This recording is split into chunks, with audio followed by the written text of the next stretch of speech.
Okay, hi everyone, this is Shagun Tandon.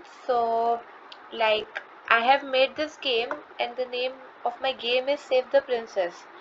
I'll be using a cube, a paper cube. Okay, I'll be trying to track this play button by using my cube.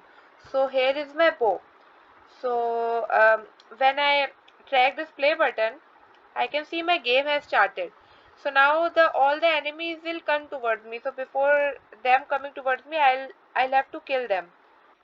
So these are the goblins who will try to kill the princess. So I have to save her by killing these goblins. So this is a VR game I made.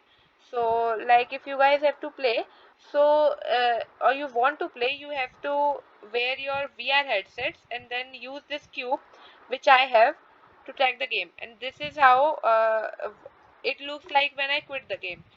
So thank you so much. I think with more precision and when I get to work more upon this project, I think a lot of work can be done and many levels of the particular game can be developed. So thank you so much for just watching my video and appreciating my app. If you like it, just put down a comment, so I think I'll be able to improve and I'll feel more motivated. Thank you so much.